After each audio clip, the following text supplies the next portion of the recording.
What would you do if the perfect life you built was a lie? For Isabella Rossi. She had it all, a loving marriage to the brilliant billionaire Damian Blackwood, and a child on the way. She was living a fairy tale. But one discovery, a single piece of paper, revealed a crack in her perfect world. A secret so devastating it would not only destroy her marriage, but tear her entire family apart. Today we're telling the story of the day she risked everything. Her reputation, her safety, her unborn child, to expose the truth in the most public way imaginable. Because the other woman wasn't a stranger. It was her own sister. The pain came first, a low, insistent throb in her lower back, a familiar torment in the 7th month of a high-risk pregnancy. Isabella Rossi Blackwood pressed a hand to the small of her back, the 5-carat diamond on her finger, catching the morning light that streamed through the floor-to-ceiling windows of her London penthouse. Below the Thames snaked its way through the city, a murky brown ribbon tying together a kingdom of glass and steel. It was a kingdom she was queen of, yet she had never felt more like a prisoner. Her husband, Damian Blackwood, was a king of his own making, a titan of industry, whose company, Blackwood Industries, was less a business and more a global force. He moved markets with a single phone call and dismantled competitors with a quiet, ruthless efficiency that both terrified and thrilled the financial world. He was handsome, chiseled by late nights and early mornings into a sculpture of ambition. He had wooed Isabella with the same intensity he applied to a corporate takeover, relentless, charming, and utterly convincing. She had fallen, and for 5 years their life had been a meticulously curated dream. Dinners in Paris, weekends in Monaco, charity galas where her name was whispered with the same reverence as his. She was the perfect accessory, elegant, intelligent, the old money grace to his new money power. The Rossi name, steeped in Italian aristocracy and quiet wealth, had given him the one thing he couldn't buy: legitimacy. And now she was giving him an heir, a son, the final piece of the Blackwood dynasty. The back pain sharpened, and Isabella winced, sinking into a plush velvet armchair that cost more than most people's cars. She reached for the silver water pitcher on the marble side table, her movements slow and deliberate. It was in these quiet moments, when the city hummed below and the vast empty penthouse echoed with ululance, that the whispers of doubt began. For the past 6 months, Damian had been distant. Not cold, not cruel, but absent in a way that felt more profound than his frequent business trips. He was a ghost in their bed, leaving before she woke, his scent on the pillows, the only proof he'd been there at all. When he was home, his mind was elsewhere, his gaze fixed on his phone, a small, tight smile playing on his lips as he texted. "Just work, my love," he'd murmur, kissing her forehead. "This merger with Sterling Finch is a monster. It needs my full attention." She had believed him. She was a supportive wife, a partner. She understood pressure. But then came the small, sharp cuts of suspicion. A hushed phone call he took on the balcony in the rain. The scent of a perfume, not hers. Something younger, sweeter on a suit jacket, back from the dry cleaner. A sudden password change on his personal laptop. Each one was a tiny paper cut, insignificant on its own. But together they were beginning to bleed. The truth, when it came, wasn't delivered in a dramatic confrontation. It arrived in a crisp, cream-colored envelope from their private bank, a place as discreet and formidable as a Swiss fortress. It was a quarterly statement for a credit card she didn't know existed. a black card exclusive and unlimited under a subsidiary of his company. Her hands trembled as she scanned the itemized list. There were the usual charges for a man like Damian, 5-figure dinners at restaurants she'd never heard of, last-minute flights to cities not on his itinerary. But one recurring charge made her breath catch in her throat. A monthly payment of £25,000 to a property management company for a flat in Knightsbridge. An extravagant, obscene amount for a rental. With a surge of adrenaline that eclipsed her physical pain, Isabella opened her laptop. Her fingers flew across the keyboard, her mind a flurry of fear and focus. She still had access to some of their shared financial portals, an oversight Damian, in his arrogance, had probably forgotten. She cross-referenced the property company, found the address, and then, using a private investigator service she paid for with her own family money, she requested the name on the lease agreement. The report came back in less than an hour. The file name was a simple string of numbers. She clicked, and the world tilted on its axis. The flat at 21A Cadogan Square was leased to one S. Rossi. S. Rossi. It couldn't be. A coincidence. A cruel cosmic joke. There were other Rossis in the world. But Isabella knew. A cold, leaden certainty settled in her stomach, heavier than the baby she carried. She knew who S. Rossi was. Her sister, Serafina. Serafina with her bright, hungry eyes and her careless laughter. 10 years younger, always living in Isabella's shadow, always striving, competing, wanting what Isabella had. She'd always called Isabella Bella, but the nickname had started to sound less like affection and more like a taunt. Serafina had just graduated with a business degree, and through Damian's influence had secured a coveted internship at Sterling Finch, the very company Damian was trying to acquire. She was in London, just a few miles away.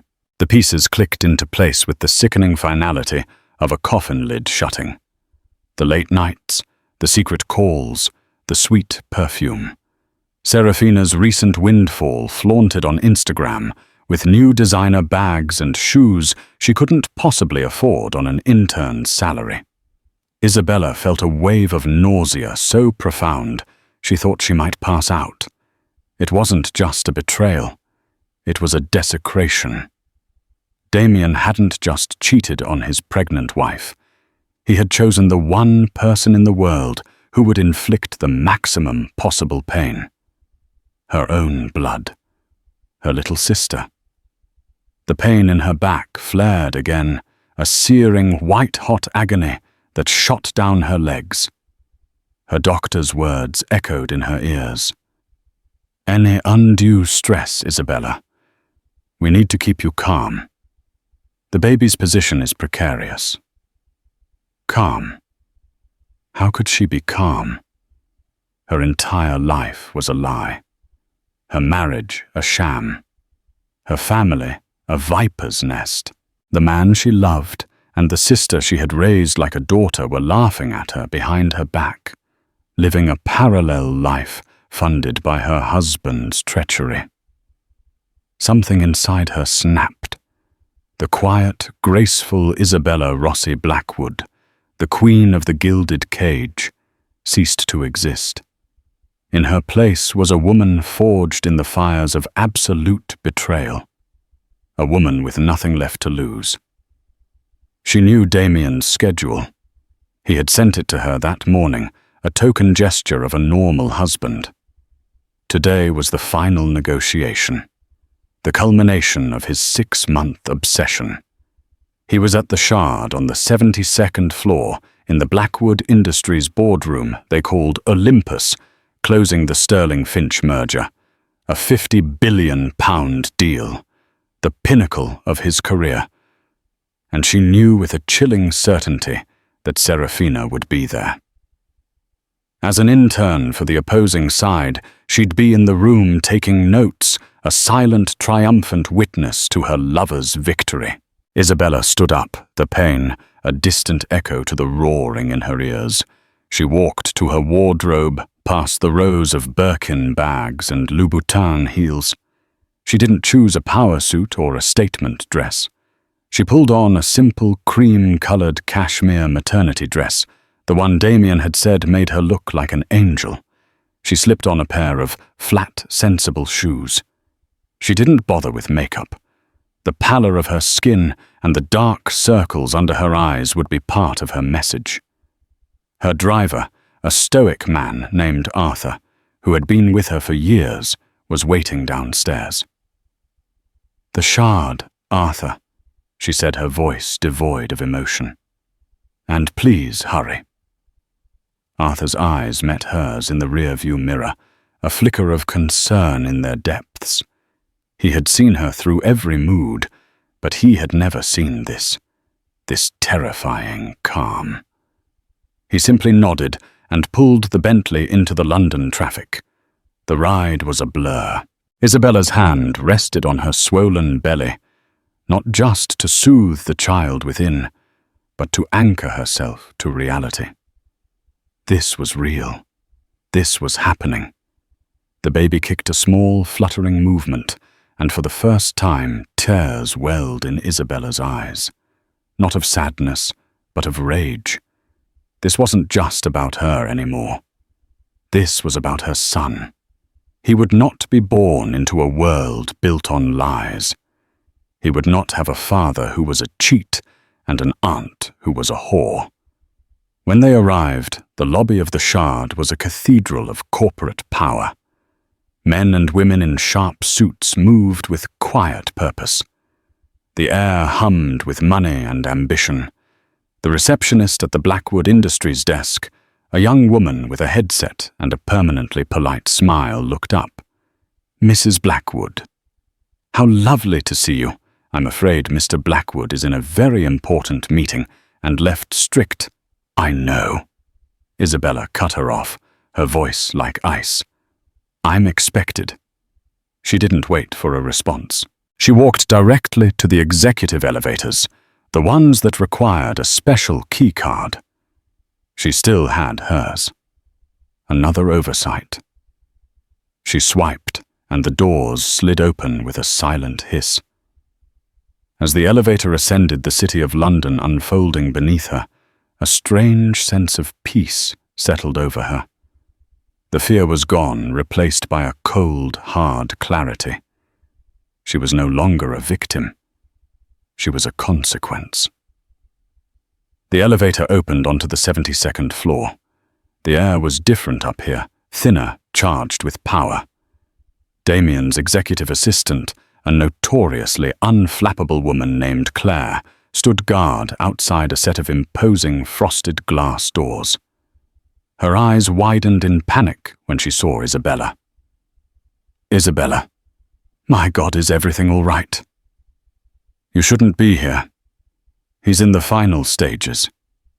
"Get out of my way, Claire," Isabella said, her voice low and dangerous. "I can't. My job? He'll have my head," Claire stammered, physically blocking the door. Isabella looked at the terrified woman. A flicker of the old her, the compassionate, her feeling a pang of pity. But it was quickly extinguished. "He can have your head," Isabella said, placing her hand on the door. "I'm here for his soul." She pushed. Claire stumbled back, and Isabella shoved the heavy glass doors open. The sound of them banging against the stoppers echoed through the cavernous boardroom. 20 pairs of the most powerful eyes in international finance turned to stare at her. The room was silent, the tension thick enough to suffocate. At the head of a long obsidian table sat Damian. His face, a moment ago alight with triumph, was now a mask of disbelief and fury. Seated around the table were the stony-faced executives of Sterling Finch, their lawyers, their bankers.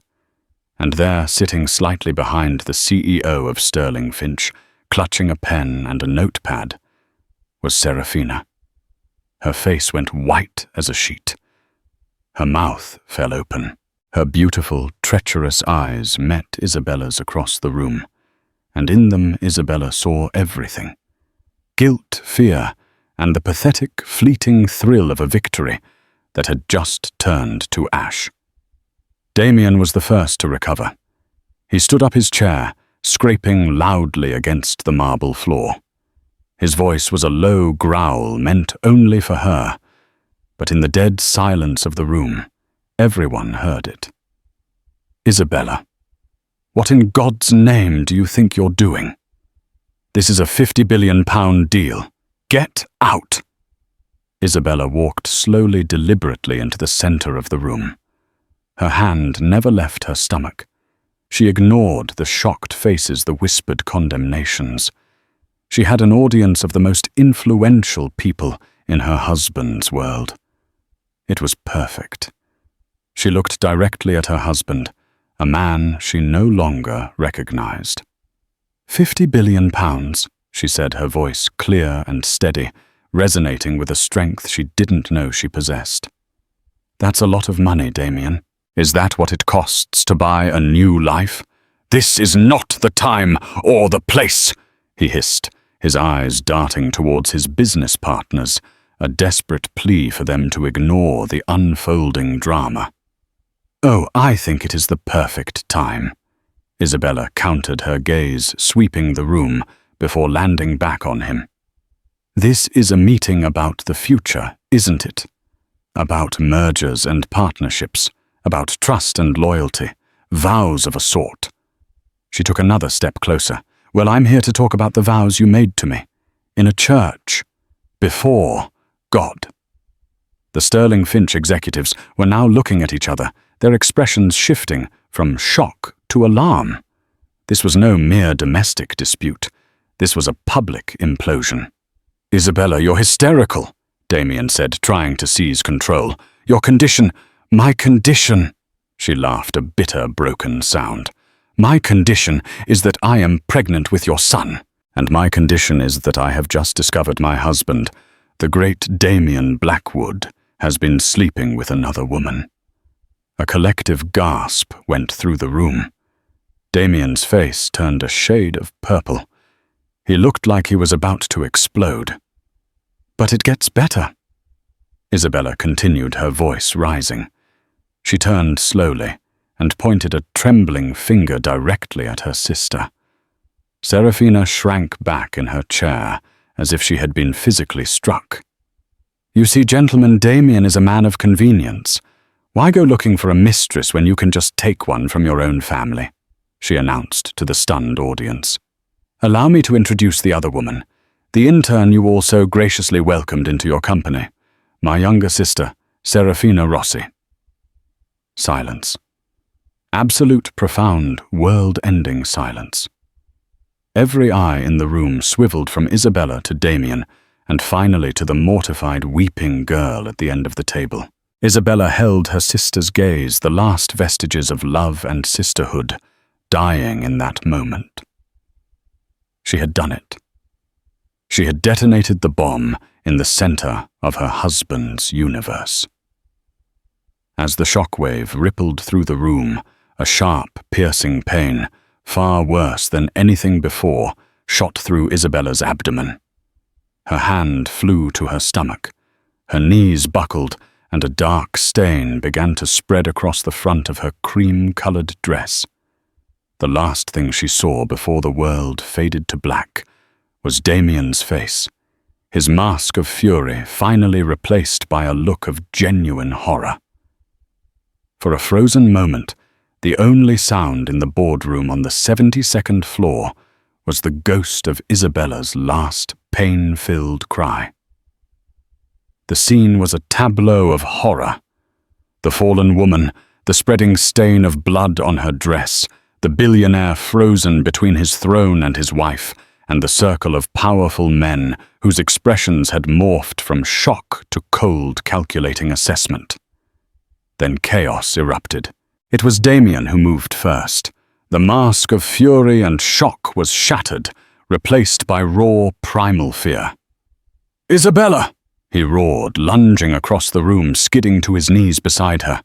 "Somebody call an ambulance now!" His hands hovered uselessly over her body, afraid to touch her, to cause more harm. The blood was a stark, horrifying red against the pale cream of her dress. His executive assistant, Claire, already had her phone to her ear, her voice sharp and efficient, despite her trembling. "Yes. 72nd floor of the Shard. Woman down, pregnant, heavy bleeding, unconscious. Yes, hurry."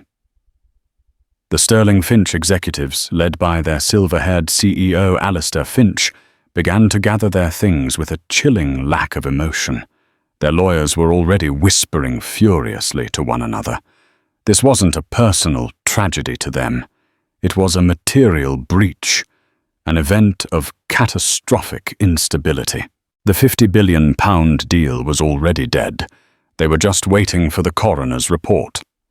Alistair Finch walked over to Damian, who was now cradling Isabella's head in his lap, murmuring her name over and over.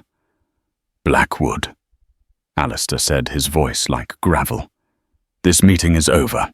Our offer is rescinded. You'll hear from our legal team." He didn't offer a word of sympathy. He simply turned and walked away, his entourage flowing out of the room behind him like a retreating tide. Damian barely registered his departure. His entire world had narrowed to his wife's pale face and the terrifying reality of the blood seeping into the knees of his £1,000 suit. Across the room, Serafina was a statue of shame. The eyes of the few remaining Blackwood Industries staff were on her, burning with contempt. She was no longer the brilliant intern or the billionaire's beautiful conquest. She was a home-wrecker, a viper the cause of all this destruction. With a choked sob, she grabbed her purse and fled, pushing past a junior executive who didn't even bother to move out of her way. She ran for the elevator, her heels clicking a frantic, panicked rhythm on the marble floor, escaping the wreckage she had helped create. The paramedics arrived with stunning speed, a whirlwind of calm professionalism in the storm of panic. They swarmed around Isabella, their voices a low, steady stream of medical jargon. "Placental abruption, most likely. Lost a lot of blood. Get her on the gurney. Let's move." Damian was pushed aside, a helpless bystander. As they wheeled Isabella out, her hand slipped from the gurney, her 5-carat diamond ring glinting under the harsh fluorescent lights. A symbol of a promise now broken, a future now erased. He stumbled after them, his mind a maelstrom of guilt and terror.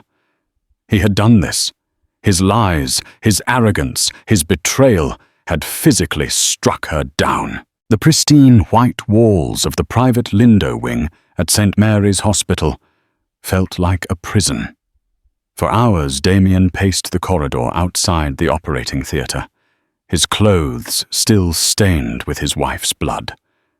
He ignored the calls lighting up his phone, his CFO, his PR team, his lawyers. The £50 billion deal he had obsessed over for months was now just meaningless noise. The first person he couldn't ignore was Marco Rossi. Isabella's father arrived not with a flurry of emotion, but with a heavy, dangerous silence. He was a man who carried the weight of generations of Italian power in his bearing. He was shorter than Damian, older, but he radiated an authority that made the billionaire feel like an insolent child. He was flanked by his wife Elena, a woman of impossible elegance, whose face was a mask of grief-stricken fury. Marco walked directly up to Damian, stopping inches from his face. He didn't raise his voice. He didn't have to. "You did this," he said, his voice low, each word a chip of ice. "My daughter, my grandchild.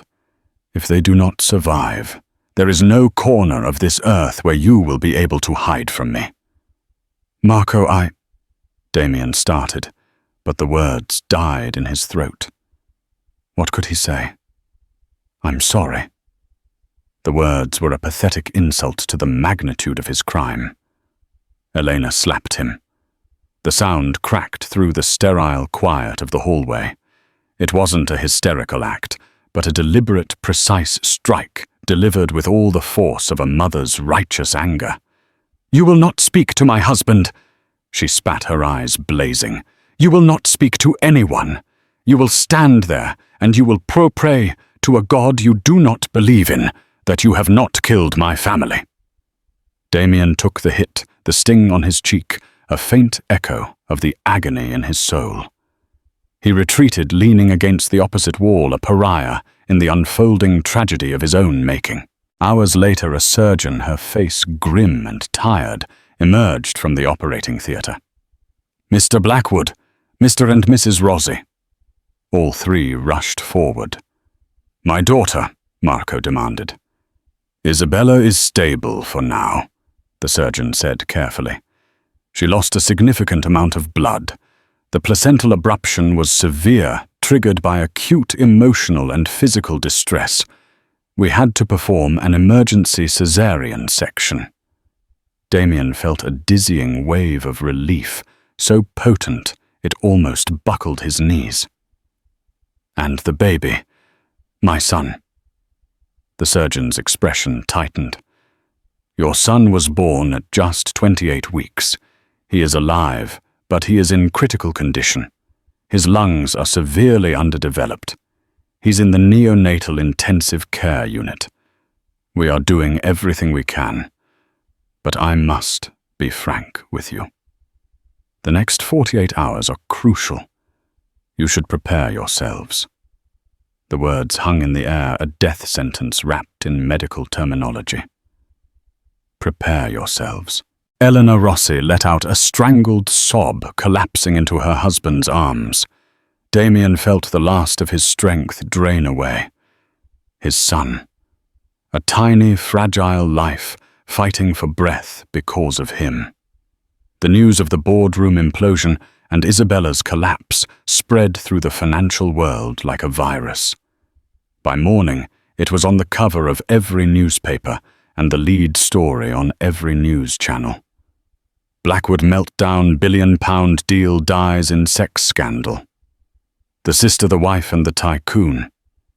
His picture was everywhere, next to a smiling photograph of Isabella and a grainy, long-lens shot of Serafina fleeing the Shard. His company's stock plummeted. Investors were panicking.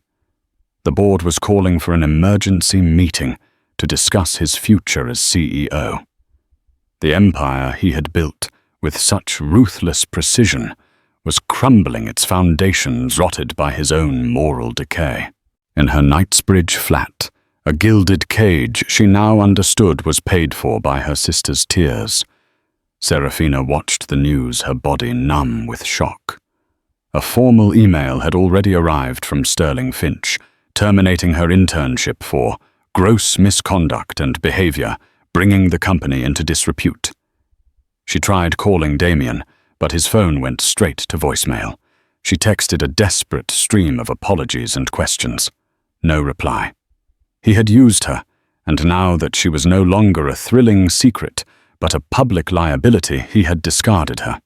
The silence from him was more damning than any angry words could ever be. She was utterly, completely alone. 2 days later, Isabella woke up. The first thing she felt was an overwhelming emptiness in her womb. The weight, the life that had been a constant presence for 7 months was gone. Panic seized her. "My baby," she whispered, her voice raspy. Her mother was at her side, instantly stroking her hair. "Shh, Cara. He is fighting." "Your son is a fighter like his mother." They explained everything. The emergency surgery, the NICU, the terrifying, precarious balance of his life. Later that day, they wheeled her to the neonatal unit. The room was filled with the soft beeping and whirring of machines that sustained life. And there, in a small plastic incubator, was her son. He was impossibly small, his skin translucent, a tangle of wires and tubes connecting him to the machinery that breathed and ate and lived for him. Damian stood on the other side of the incubator. He looked like a ghost. His eyes hollowed out, his face unshaven. He hadn't left the hospital. Their eyes met over the fragile body of their son. There was no anger left in Isabella, no rage, just a vast, cold emptiness. "Does he have a name?" Damian asked, his voice barely a whisper. "Alessandro," she replied, her gaze fixed on the baby. "After my grandfather. A good, strong man." The implication was clear. Everything Damian was not. She watched her son's tiny chest rise and fall with the help of a ventilator. Every beep of the machine was a countdown. In that moment, watching the life she had created flicker so precariously, a new kind of strength, cold and hard as steel, began to form in her heart. She looked at Damian. "Get out," she said. "Isabella, please. I will not have you here," she said, her voice gaining strength. "I will not have your poison in this room. My son is fighting for his life because of you. He will not do it with you in his sight." He flinched as if she had struck him again. He looked from her to their son, and the fight seemed to go out of him. He nodded a broken, defeated gesture and walked out of the NICU, leaving the family he had shattered to stand vigil. Later that evening, her father came into her private room. "He is gone," Marco said. Isabella nodded, her eyes fixed on the London skyline outside her window. "Father," she said, her voice clear and without a trace of weakness. "Call my lawyer." "Call your lawyer. Call every lawyer we know. I don't want a divorce. I want a war. I want to ruin him. I want to take everything. His company, his reputation, his name. I want him to know what it feels like to have his entire world burn. For Alessandro. For my son." Marco Rossi looked at his daughter, and for the first time in days, he smiled. It was a grim, predatory smile. He saw that the fire of betrayal had not destroyed her. It had forged her into a weapon. "As you wish, mia cara," he said. "The war has already begun." Isabella's private hospital suite was transformed. The scent of lilies and antiseptic was replaced by the sharp electric hum of ambition and revenge. What was once a recovery room became a war room. Laptops and files covered every surface, and the quiet murmur of her mother's prayers was supplanted by the clipped, precise tones of lawyers speaking in millions and billions. At the center of this new web was Fiona Davenport, the woman the London elite called the Shark, and whispered about in the same terrified tones they used for market crashes and tax audits.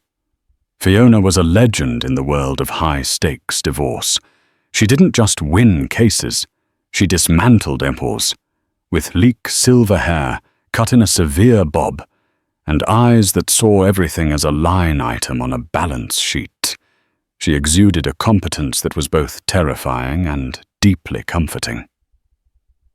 "A war is messy, Isabella," Fiona said, her voice smooth as silk, but with an edge of steel. She sat opposite Isabella, who was propped up in her hospital bed, looking more like a monarch holding court than a patient. "A war is expensive, and it is public. Are you certain this is the path you want?" "He put my son's life in jeopardy," Isabella replied, her voice cold. Her gaze drifted to a digital photo frame on her bedside table, cycling through pictures of Alessandro in his incubator, a tiny, frail warrior. He built an empire on lies. I want it taken apart, piece by piece, until he has nothing left but the rubble. Is that clear? Fiona allowed herself a thin, predatory smile. Crystal. The strategy session was brutal and efficient. Marco Rossi, using his vast network, had already compiled a dossier on Damian that would make an intelligence agency blush. Hidden accounts, shell corporations, discreet investments from Monaco to the Cayman Islands. He had built his kingdom with brilliant, often ruthless legal acrobatics. "He's over-leveraged," Fiona noted, tapping a manicured nail on a financial statement. "The failure of the Sterling Finch deal has triggered covenants on 3 major loans. The stock drop has wiped out billions in his personal equity. He's vulnerable, but he's also a cornered animal, and that's when they're most dangerous." "What is our first move?" Marco asked, his presence a heavy, intimidating force in the room. "We don't go for the divorce papers first." "That's what he'll expect," Fiona explained. "We go for the jugular. We file an emergency injunction to freeze his assets. All of them. Personal, corporate, everything we can touch. We'll argue that his reckless personal behavior has proven him to be a danger to the marital estate. His affair wasn't just an affair. It was a financial liability that cost his company, and by extension, Isabella a £50 billion opportunity.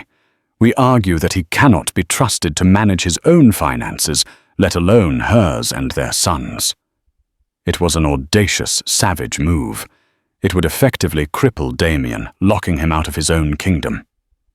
"Do it," Isabella commanded without hesitation. Damian Blackwood felt like a ghost haunting his own life.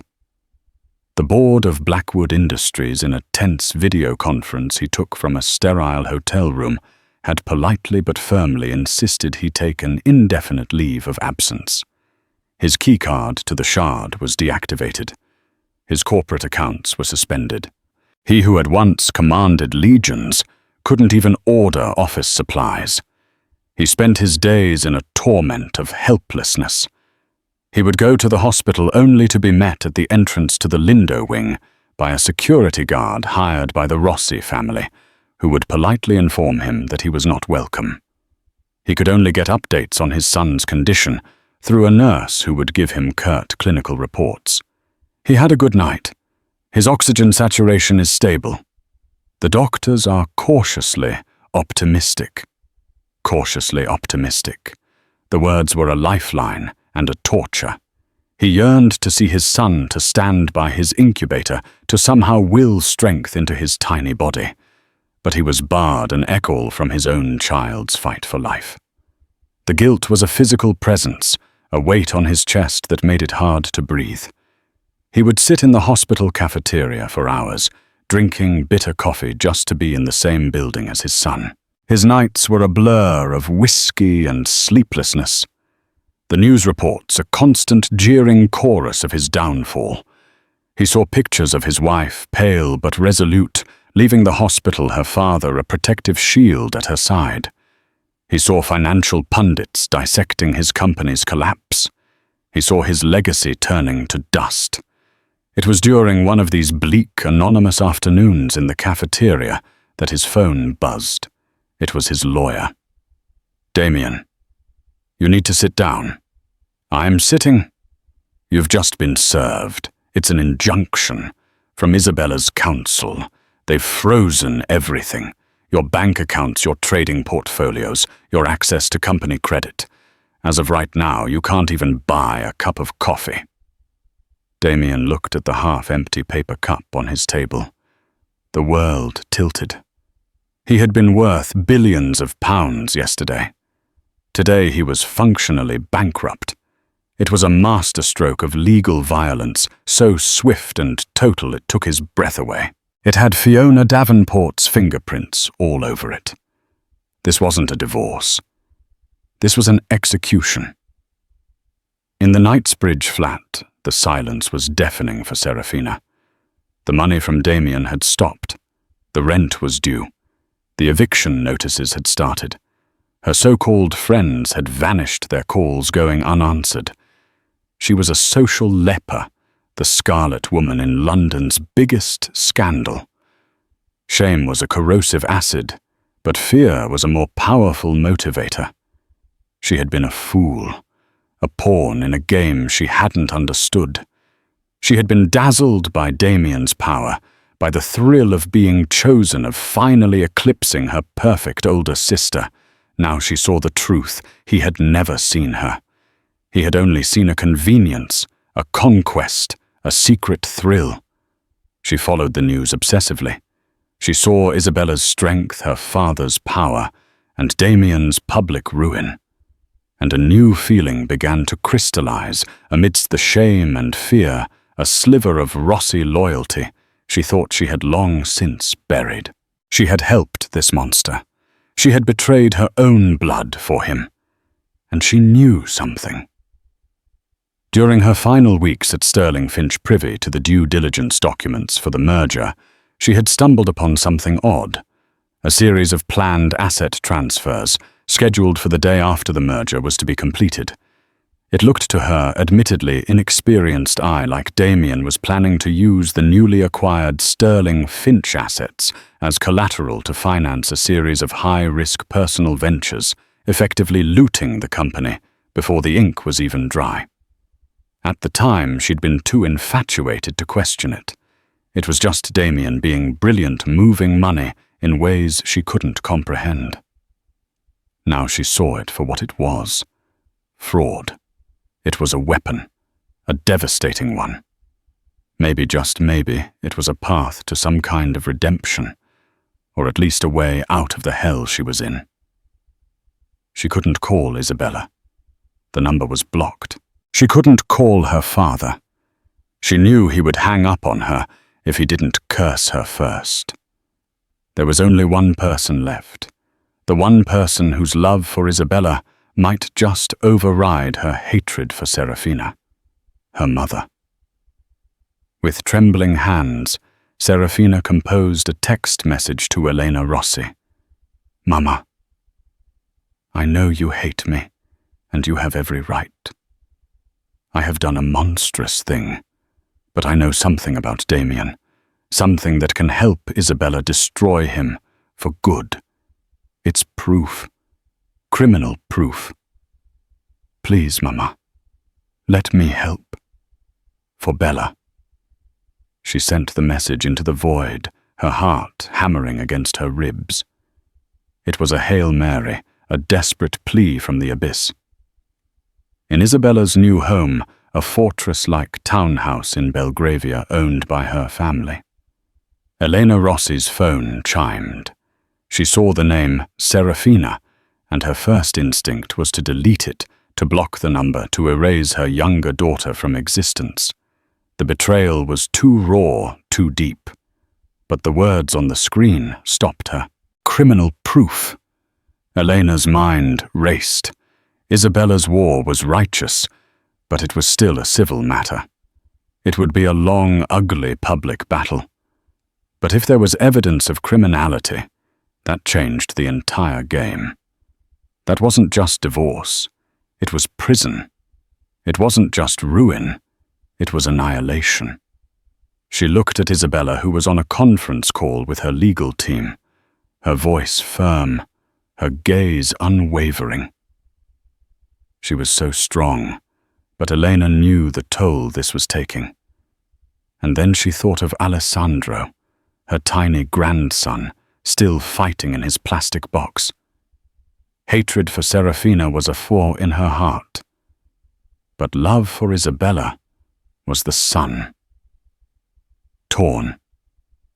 Elena walked out onto the terrace overlooking the quiet garden square.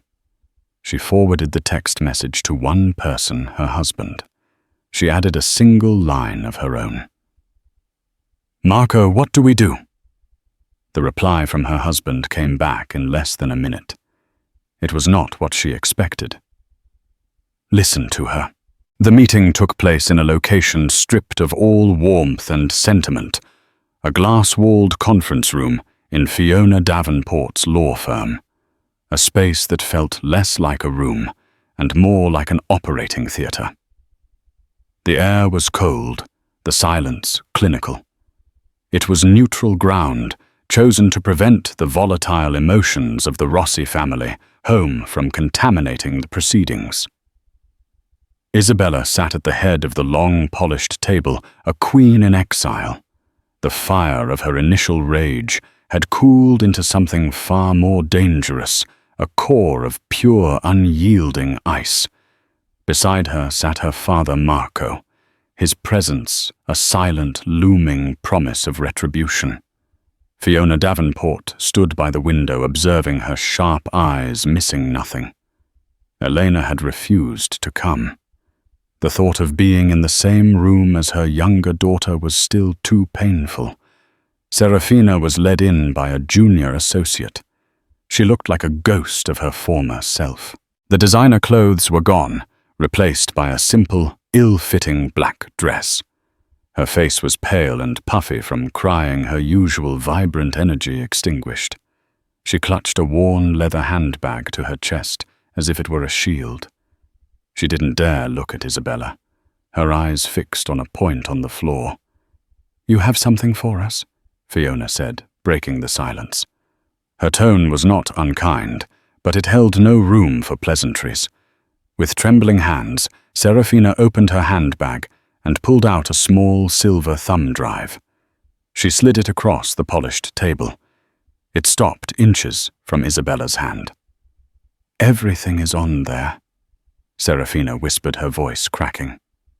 "Internal memos from Sterling Finch's servers, drafts of the post-merger integration plan, and Damian's private financial projections.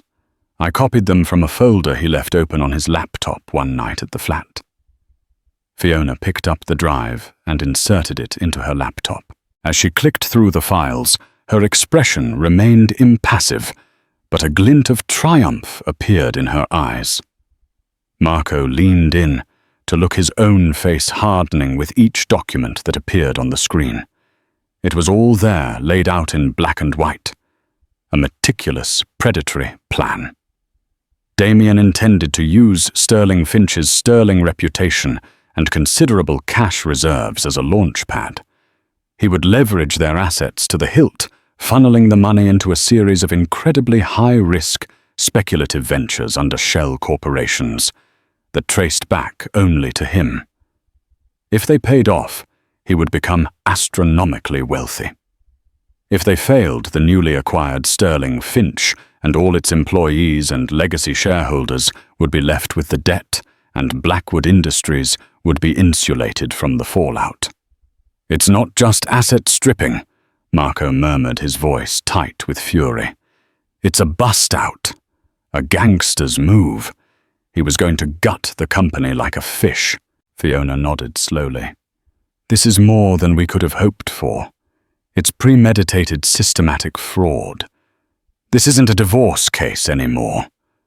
This is a matter for the serious fraud office. This is prison time, Damian." Isabella stared at the thumb drive, the small piece of silver that held her husband's doom. All this power, all this destruction delivered by the hand of the sister who had betrayed her. It felt vile, tainted. "Why?" Isabella asked, her voice quiet, but carrying across the silent room. It was the first time she had spoken directly to Serafina. Serafina finally looked up, her eyes swimming with tears. "At first I did it because I was scared," she admitted, her voice trembling. "He cut me off. The eviction notices, I had nowhere to go. I thought maybe this would make you help me." She took a shaky breath. "But then, I kept watching the news. I saw what he did to you, to the baby. I saw his face. He didn't care about any of it. About me, about you. We were just things to him. Objects. And I realized. I helped him. I stood by and I let him hurt you. I let him hurt my own nephew. I can never take that back, Bella. I know that. But I couldn't let him get away with it. I couldn't let him win." The use of her childhood nickname, Bella, was a small, sharp pain in Isabella's heart. "You expect me to believe you?" Isabella asked, her voice laced with ice. "You expect me to trust you?" "No," Serafina said, shaking her head. A fresh wave of tears spilling down her cheeks. "I don't expect anything. You can take this and tell me to go to hell. I deserve it. But it's the truth, and it's the only thing I have left to give you." There was a long silence. Isabella's mind was a battleground. To use this evidence would be to win. Utterly. To not just divorce Damian, but to annihilate him just as she had wanted. But it meant accepting help from Serafina. It meant forming an unholy alliance with her own betrayer. It felt like a compromise of her own integrity, a stain on her righteous anger. Marco placed a hand on his daughter's arm. "Isabella," he said gently, "a snake is a snake. But sometimes its venom is the only antidote." Damian was unraveling. The asset freeze was absolute.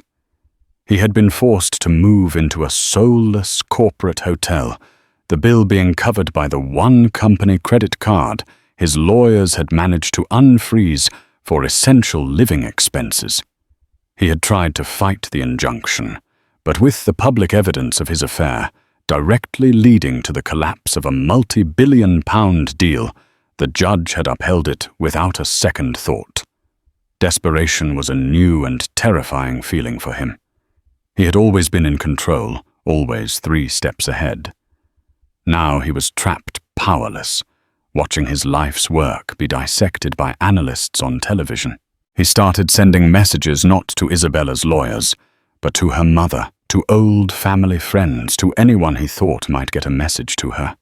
They were pathetic, pleading texts, a mix of apology and threat. "Tell her I'm sorry. I was a fool. I love her. She's destroying our family.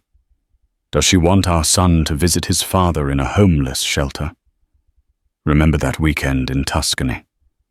Before all this. We can have that again, Bella. Just talk to me." The messages were forwarded to Isabella. She read them with a cold, detached curiosity, as if studying a dead insect under glass.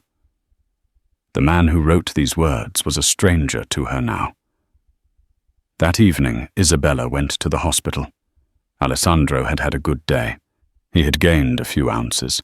He was breathing more and more on his own. The doctor said he was a fighter. She stood over his incubator, her hand placed gently on the plastic as close as she could get. She looked at his tiny face, his impossibly small fingers curled into a fist. He was fighting so hard. He was fighting against the damage his own father had inflicted before he had even taken his first breath. And in that moment, all of Isabella's internal conflict vanished.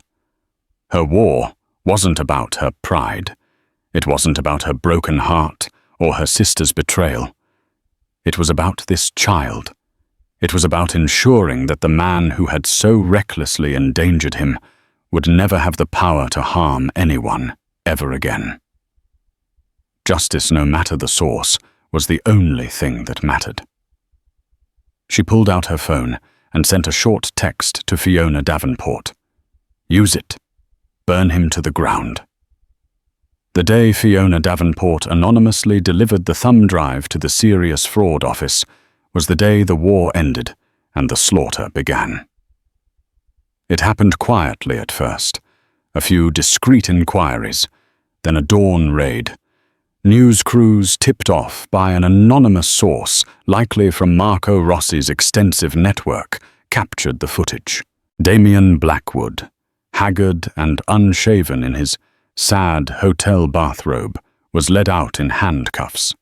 The humiliation was total broadcast in high definition across the globe. The titan of industry looked like what he was, a common criminal. The charges were extensive and damning: conspiracy to defraud, fraudulent trading, and multiple counts of false accounting. The evidence from the thumb drive was ironclad.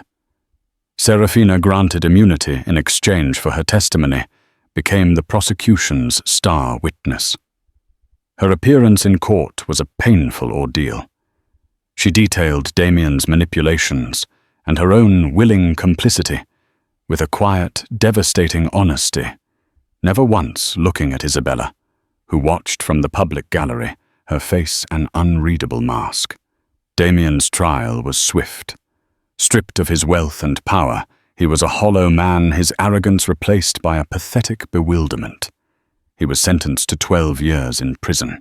Blackwood Industries was dismantled by liquidators, its assets sold off for parts to pay its colossal debts. The empire built on ambition and ruthlessness had vanished, leaving nothing but a cautionary tale whispered in boardrooms. Through it all, Isabella focused on the one thing that mattered. Alessandro came home from the hospital 3 months after his chaotic birth. He was still small, but he was healthy, a miracle of resilience. The Belgravia townhouse, once a war room, filled with the sounds of a baby's laughter. The silence in Isabella's heart began to recede. One crisp autumn afternoon, about a year after Damian's sentencing, Serafina appeared at the door. She wasn't summoned. She came on her own. She looked healthier, having found a quiet administrative job, living a simple, anonymous life. Isabella let her in. They sat in the formal living room, an awkward silence stretching between them. "I'm leaving London," Serafina finally said. "I'm moving to Manchester. A new start, where no one knows my name." "I see," Isabella said, her voice neutral. I know, sorry, will never be enough," Serafina stammered. "And I don't expect your forgiveness. I don't deserve it. I just wanted to see him, once, before I go." Isabella was quiet for a long moment. She looked at her sister, not the viper who had shared her husband's bed, but a broken woman trying to piece her life back together. She thought of the evidence, the testimony, the role Serafina had played in securing justice for her and her son. It wasn't forgiveness, not yet. But it was something. Without a word, Isabella stood and led her upstairs to the nursery. Alessandro was asleep in his crib, his small chest rising and falling in a steady rhythm. He had his mother's dark hair, and even in sleep, a look of peaceful determination. Serafina looked at him, and her carefully constructed composure shattered. A silent orb escaped her tears, streaming down her face. It was the grief of all she had done, all she had lost, all the innocence she had destroyed embodied in the tiny, perfect child before her. "He's beautiful, Bella," she whispered through her tears. Isabella nodded. "Yes, he is." They stood there for a few minutes, two sisters bound by blood and betrayal, finding a fragile, unspoken truce over a cradle. After Serafina left, Isabella picked up her son. She looked out the window at the London skyline, the city that had been the backdrop for her fairy tale life, and its spectacular implosion. She was no longer Mrs. Blackwood, the billionaire's wife. She was Isabella Rossi, mother to Alessandro, and the sole inheritor of the ruins of an empire. Her lawyers had managed to claw back a significant fortune from Damian's less tainted assets, enough to ensure she and Alessandro would be comfortable for 100 lifetimes. She had no interest in rebuilding Blackwood Industries. Instead, she had established a foundation, the Alessandro Rossi Foundation, dedicated to funding neonatal research and providing support for families of premature infants. She had been forged in fire, and she had not been consumed. She had emerged stronger, harder, and infinitely wiser. The gilded cage was gone, and in its place was a life she was building herself on her own terms for her son. The pain of the past was a scar, but it was a part of her now, a reminder not of what she had lost, but of how hard she had fought to survive. The sun was setting, casting long shadows across the garden, but for Isabella and her son, it felt like the dawn. The silence in that boardroom was the sound of a life shattering. Isabella risked everything to expose the truth, but it may have cost her the one thing she was fighting for her child. Damian's empire is on the brink, and the family betrayal has been laid bare for the world to see. What happens next? Does Damian try to save his deal or his wife? Can Serafina ever come back from a betrayal this deep? And most importantly, will Isabella and her baby survive? The story is far from over. This was just the beginning. If you were captivated by this story and need to know what happens next, let me know in the comments. What do you think Isabella should do if she wakes up? What would you do in her shoes? Your theories and thoughts fuel this series. Make sure you like this video. Share it with friends who love intense drama, and most importantly, subscribe and hit that notification bell. Part 2 will delve into the immediate chaotic aftermath, and trust me, you do not want to miss it.